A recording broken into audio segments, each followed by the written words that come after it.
In today's video, we'll talk about 124 facts on the Mercedes-Benz W124.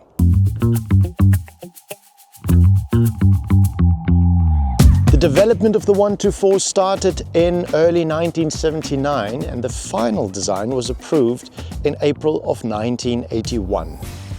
Mercedes-Benz spent nearly 2,500 hours designing the boot. 3,400 versions of the W124 were built before production even started. Those were the pilot versions. The single-arm wiper of the W124 wipes 86% of the entire windscreen, which at the time was a record. The diesel versions achieved an aerodynamic drag coefficient of 0.29, which was a world record for a production car in 1985.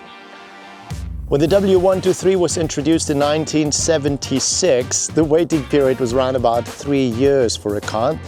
And in 1985, the waiting period for a W124 was no more than 14 months.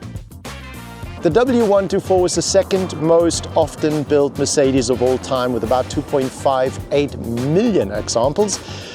The first one goes to the 123, which had 2.7 million models sold. At the launch of the W124, it was the first time that Mercedes-Benz actually had quality issues with a production car, mostly because of materials around the doors that came loose, as well as the bonanza effect with the diesels. On 1st of October 1986, about 40 taxi drivers actually protested in the city of Cologne against the quality defects and demanded Mercedes do something about it. This protest actually led Mercedes to bring about the taxi reinforcement package, which gave you better brakes, better shocks and better suspension. Mercedes also did introduce in 1988 for the manual diesels an anti-jerk system because of that infamous bonanza effect. The famous Sacco boards that we know from the designer Bruno Sacco were actually first introduced in the coupe version. The best quality W124s were in roughly the last 2 years, 1987 to 1989 of the pre-facelift, as well as the first 2 years of the facelift from 1989 to 1992. The KE Jetronic engines in the W124 can actually still run on emergency mode even without the engine control unit. The US spec W124 versions had the speedometer in miles, the climate control in Fahrenheit, but the coolant temperature still remained in Celsius. Now, the W124s that were built for countries that were exceptionally hot actually had an extra cooling system for the right-hand side engine mounting because it sits right underneath the exhaust manifold and gets super hot. Many of the W124s that appeared to have leather seats, actually they weren't leather seats, they were from a material called MB-Tex, which was really high quality synthetic material. The rear knee room increased by about 20 millimeters after redesign in 1993. In 1990, Mercedes-Benz updated the electric seats so that the memory function wouldn't delete itself if you disconnected the battery. Only the V8 models actually had an electronic speedometer. The rest of them were not electronic. The 500e was the first W124 to actually use the LH injection system because the KE Jetronic system didn't fit underneath the bonnet. Did you know that it wasn't possible to actually get a tow bar for the 500e or the E500? All of the W124s with V8 engines were only produced as left-hand drives. The 500e used exactly the same brakes as the 600 SL. Did you know that the AMG 300e 5.6, also known in the USA as the Hammer, was the world's first sedan to officially reach 300 kilometers per hour? Without a badge, it was nearly impossible to tell the difference between an E400 and a 200 diesel, except for the fact that there was a slight tire difference. It maybe rode a little bit lower and had twin tailpipes. The Brabus E V12 7.3S had a system called Formatic, which measured the outside temperature, the coolant temperature, the engine oil temperature, and they notified the driver inside the car, at which point the car had an optimal working temperature so that he can unleash the full 582 horsepower coming from that V12 engine. I wonder how many times I'm still going to open and close this today. The alternator of the 230E produced 55 amps. The alternator from the 500E, 120. The widened front wings of the E500E or the E500 were handmade by Porsche. Some of the W124 models actually had more than 30 electronic control units. Only the W124 V8 models used a basic early form of the CAN bus system. Now, those are computers inside the car that talk to each other to work in unison. The other W124 models were too old to actually introduce that completely, and Mercedes at that stage in time was already concentrating on the development of the W124, which would feature a CAN bus system. And that's why we love it, because if one thing fails, the rest of it still works. The 500E and the E500 produced slightly less power than the SL500, even though it had exactly the same engine, but that was due to space restrictions for the catalytic converter. Now normally, this is where your battery is located, but in the V8 models, the W124s had their batteries in the boot, and over here where the battery is now, there was actually a cooled electronic box. We all know that Mercedes collaborated with Porsche on the 500E, but they also collaborated on the Cabriolet. There was a tuning company called SGS Styling Garage, and they actually built a handful of the Cabriolet 124s 6 years before the production version came out of the factory. Over 1,000 body and structural parts had to be redesigned in order to make the 124 a convertible, and a damn good one at that. The W124 convertible weighs 230 kilograms heavier than the sedan, nearly the weight of a big male lion. The W124 Cabrio was fitted with 4 vibration dampers. 2 are mounted on the sides of the boot, one sits above the windscreen frame, another one is positioned on the left suspension strut, and together they do a surprisingly effective job of eliminating body shake, which is why the W124 Cabrio is still considered one of the most torsionally rigid convertibles ever built. I don't think a single viewer has written down in the comment section that they own or have owned the convertible. Maybe one.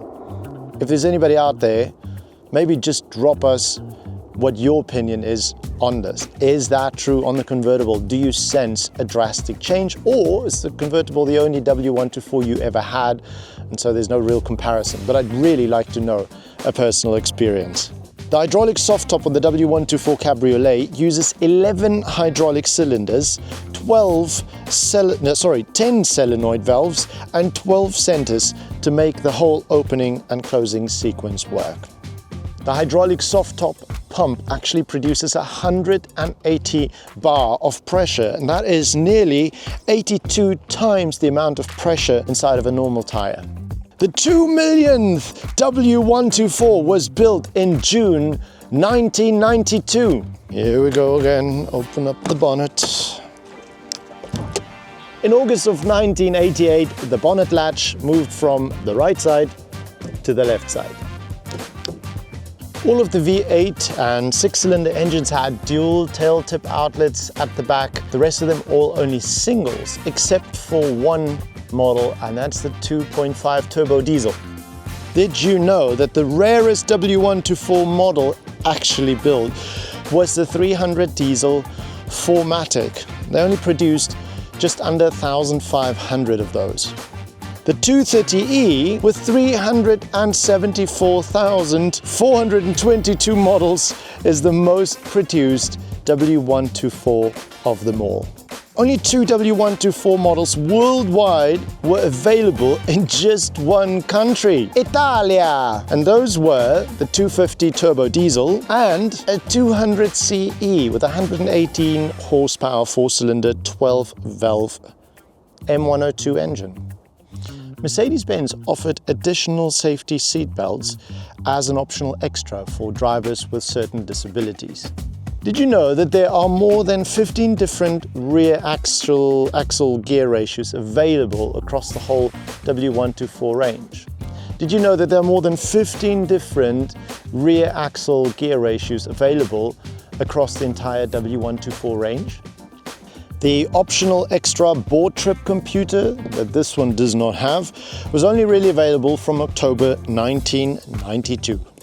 The Sportline package could be ordered for any model from the 200 diesel right up to the 300e 24 valve. And did you know that cars equipped with sport suspension option or the Sportline package that was available from 1989, as well as the 500e and the E500, they all came with a lowered ride height of 23 millimeters. This one definitely doesn't have that. Did you know the sunroof on the sedans and the saloons are 23 millimeters narrower than those on the estates? Did you know that from the first facelift onwards you could pull a little contact switch to turn off the boot light if the lid was going to stay open for quite some time so that it doesn't drain the battery, and whenever you would close the boot again, then it'll reset itself? Did you know that from September 1988 the window washers were heated and controlled electrically depending on temperature? I must just add that right here in the corner my pipe seems to be having a little bend, and that's preventing the water from coming out at all. Anybody got a tip what to do there? This is like the worst day to be out in white shoes and long pants. Originally, the W124 steering wheels were 410 millimeters in diameters after the first facelift 400, and in the Sportline 390. I really dig this. I don't know what size it is, but it's freaking perfect. Did you know that the W124 came with an automatic play compensation system in the steering box? That was to solve the long-standing issue of increasing steering play that affected earlier models. The taxi color Hell Elfenbein, light ivory, was available on all W124s until June of 1993, where it became an official color only for taxis. Did you know that with the T model, the optional integrated roof rail package came with extra roof enforcement that allowed you to carry up to 80 kilograms of load on your roof? Did you know that the steel rims, which makes a lot of sense if I'm sitting right next to the aluminium ones, but the steel rims for the T models were reinforced compared to the saloon models? This was visible because there was a little sticker on them that said T model. So they were stronger and a little bit heavier. Did you know that with the estates you have the option to get a third rear seat bench, and those even had the option to be air ventilated? In the pre-facelift models, the side window's glass was 3 millimeters thick, and after the facelift they increased that to 4 millimeters. Okay, hang on. There was a VW124 series called the V124, and the V124 was the long wheel base. It had a turning circle of, get this, 13.9 meters. This car has a turning circle of only 11.2. It was really long. Did you know that the long wheelbase was not able to be ordered with a sunroof, a trailer coupling, leather seats or sport seats? Did you know that the rear floor section of the long wheelbase, the V124, was actually based on the estate's floor pan, but then they stretched it for another 0.8 meters? The drive shaft of the V124 was so long they had to divide it into 3 pieces. Sadly, the V124 wasn't very successful. They only produced 2,383 units. Do you know that in 1992, Mercedes recommended that you replace the airbag every 10 years, but then after about 25 years of them working perfectly fine, they just stopped recommending it. The early airbags actually used various trigger stages, which had different strengths, and that really depended on whether the person was buckled up or not, and also on the severity of the impact. Did you know that the symbol layout in the instrument cluster was changed in March of 1988, mostly in the realm of the SRS airbag nomenclature? The driver's airbag contains 60 liters of gas and will deploy in 25 milliseconds. Now we're getting technical. Maximilian Ritter, this one is for you, my friend. Did you know that Mercedes used the 84mm stroke crankshaft of the 300 diesel engine and put that in the M104 320e? And that's how they increased the displacement of the 24-valve 300e from 3 liters to 3.2 liters. I hope I said that correctly. The M104 and M119 engines actually blow hot air into the exhaust to heat up the catalytic converter faster. Let's go back to the diesels. The Mercedes diesel engines, the OM601, OM602, OM603 can actually be shut off by hand using the stop lever on the injection pump. If the engine doesn't switch off with a turn of the key because there might be a vacuum leak, you can simply press that lever to stop it manually and the engine will die immediately. Do you know that W124 automatics that were built up to June 1991s actually had a secondary pump that allowed them to be tow started or push started? You could never order ASR and ASD together in one car. ASR is the acceleration slip regulation, so traction control, and ASD is the automatic locking differential, the automatische Diffsperre. Did you know that the ASD traction control system only works up to about 38 kilometers per hour and that the locking differential was unlocked the moment that you applied the brakes? Did you know that the ASD and the Formatic system both use the ABS wheel speed sensors? The W124's ASD system, so the traction control system, it activates as soon as the front and the rear wheels differ in a speed by more than 2 kilometers per hour. If you're pulling away and the system detects that there's too much wheel slip for at least half a second and the car hasn't reached 5 kilometers per hour yet, then the differential stays engaged even if the wheels stop slipping. This special start-off program then cancels itself either when you exceed 10 kilometers per hour or after, get this, 7.6 seconds. Whichever one comes first. Oh, there's more on the ASD. The ASD differential lock switches itself off again as soon as the speed difference between the front and the rear wheels drop below 2 kilometers per hour. In other words, once both axles are rotating almost equally again, then the system releases the lock and goes back to the normal open diff behavior. Did you know that the ASD system has a retry program that tries to lock again if the first attempt fails? Did you know that the W124s with ASR have 4 ABS sensors instead of just 3? Did you know that the W124s with ASR have a brake pad wear indicator not just in the front, but also in the rear wheels? Also, the cars with ASR have a larger brake fluid reservoir, 350 milliliters instead of just 300. There were 2 different kinds of ASR systems available, depending on the engine and also depending on the model year. Did you know that W124 models with ASR actually had a snow chain switch? It was in the center console above the gear lever. It didn't switch the ASR off. Instead, if the ASR had been working continuously for more than 50 milliseconds, the system slowly allowed more wheel slip. That way the wheels could dig themselves free even in very deep snow, especially when driving with snow chains fitted. Did you know that the ASR-equipped W124s actually had an additional 420 milliliter pressure accumulator for the brake system? The ASR and ABS share the same control unit in some of the models. All ASR-equipped W124s use an electronic acceleration pedal. The cruise control unit in the W124s with an electronic accelerator pedal wasn't a separate unit, it was actually in the same module, built directly into the throttle control unit itself. Did you know that the W124s with a Formatic system actually have a red service valve in the cooling system to deactivate the hydraulics? Did you know that in the Formatic versions, they always pull away in four-wheel drive, even if that's not indicated in the instrument cluster? The Formatic system automatically disengages when you apply the brake. The W124s with Formatic actually have a steering angle sensor. Did you know that the Formatic system works in forward, reverse and while coasting.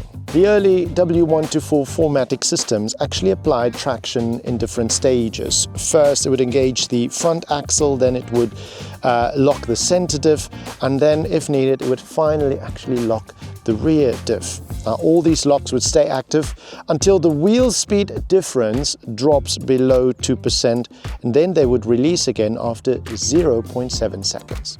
Now, fascinating that the system even had a learning mode. If the car struggled to pull away on a slippery surface, it would remember that and it'll actually keep the diffs locked for the next start. Did you know that the Formatic actually engages instantly if sudden cornering forces or wheel slip are detected? The Formatic control unit contains its own learning program to adapt to tire size, wear, and to the load.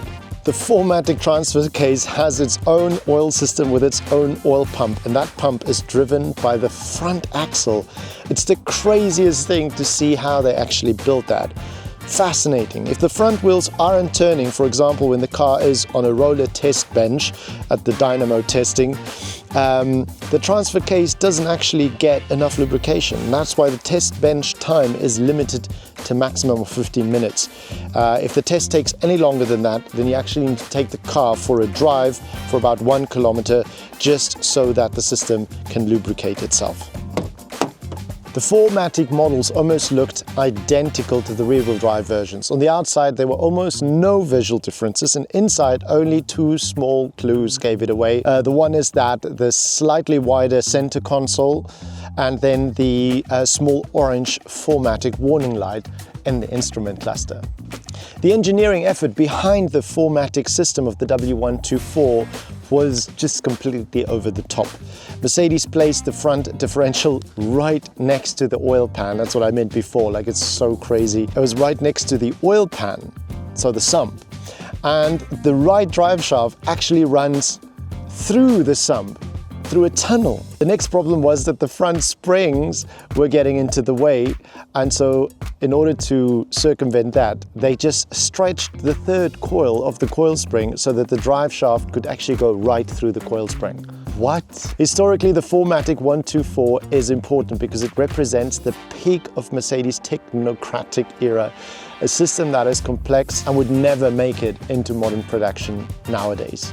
Definitely not. It's all about the sales nowadays. The successor, the W210, so the 210, arrived in 1997 with a much simpler all-wheel drive setup, and it replaced the mechanical diff locks with electronic traction control. Did you know that in 1990 the Formatic package cost more than a brand new Fiat Panda 1000? In 1990, a 300e automatic would cost you more than 73,000 Deutschmark. Holy moly, that's more than 36,000 euros. That's nearly 13,000 Deutschmark more than the rear-wheel drive equivalent. In other words, this as a 300 rear-wheel drive. Subsequently, only 34,177 buyers paid for that very expensive Formatic option worldwide. Now, except for the Sportline, the AMG, police cars, fire brigade cars and special W124s, you could mix almost any equipment combination that you liked in your W124. I just love this next feature. In case of a severe impact in front, a mechanism inside of the boot opens it up so that people coming from the back can see the warning triangle and be alerted of the accident. Wow. That is just cool. From February 1993, the W124s were able to be ordered with a dust filter because of the changing air quality regulations. The sliding roof switch inside the car for opening up the sunroof was only illuminated from September 1987. The W124 diesel models use different types of glow plug relays depending on the engine, the market, and the emissions setup. They all have their own pre-glow times, and some even have post-glow times of up to 180 seconds, while others have none at all. During the diesel 1989 update, Mercedes tilted the injectors in the pre-chambers by 5 degrees. This reduced the emissions and even increased the power. In the 200 diesel, it went up from 72 horsepower to 75.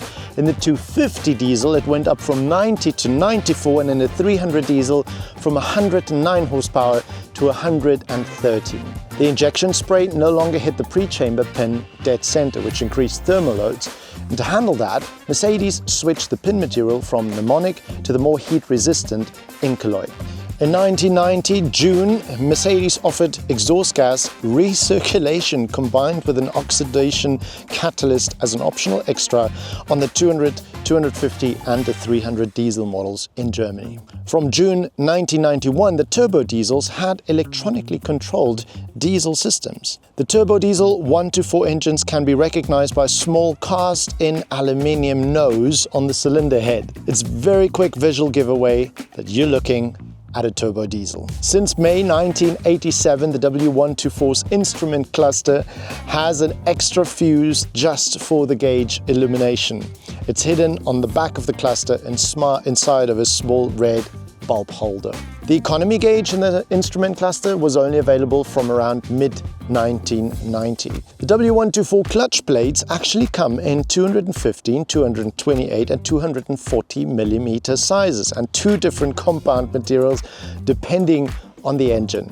Did you know that the 124's mono and duo valves go into a heating emergency mode if the climate control electronics fail? Now, if the control unit stops working, then the valves will actually default to open so that the car keeps supplying heat no matter what happens. Over the entire production run of the W124, Mercedes actually offered 53 different kinds of factory colors, including both standard and special ordered paints. Did you know that the W124's sunroof motor is located on the left-hand side in the boot? It actually has a built-in way to close the sunroof manually in case the electric system fails. You can use an emergency mechanism on the motor in order to crank it shut. Here's a really cool point. Did you know that the number of W124s that are registered in Germany are actually on the rise? According to the Federal Motor Transport Authority, there were 81,404 W124s on the road on the 1st of January 2018, and by the 1st of January 2024, that number had grown to 89,674 cars, W124s. That's around 9,000 more W124s registered within a time of about 6 odd years. Did you know that the most requested W124 spare part at Mercedes-Benz in 2023 was the wheel center cap with the part number A124-400-2325? And did you know that Mercedes still lists a total of 13,957 spare part items for the W124? Of those, 6,641 are unique to the W124, while 7,316 are actually shared with other Mercedes-Benz models. Of all the W124 specific parts, Mercedes actually still has about 1,006 of them available today. And the very last one, number 124, did you know that Mercedes-Benz Classic has currently marked 396 no longer available W124 parts for reproduction? These items are officially being reissued, including parts like the front tie rod, the shock absorber bushings, the RPM sensor, which is possibly what's wrong with mine, and even the front control arms. And there we go, 124 facts on the Mercedes-Benz W124. I'm very curious to know how many of you knew how many of the 124 facts. Perhaps just write down the numbers down below. And if there are any facts that we didn't mention that you know about, I'd be very curious, so please jot them down there as well. If you haven't subscribed yet, please consider doing that. It really will help me on my channel and growing it. I can see about 85% of all the people watching videos haven't subscribed yet. So if you wouldn't mind just hitting that subscribe button and the little bell, and you'll be notified every time I upload a new video. Until next time, safe driving and enjoy the beauty of the W124. Ciao.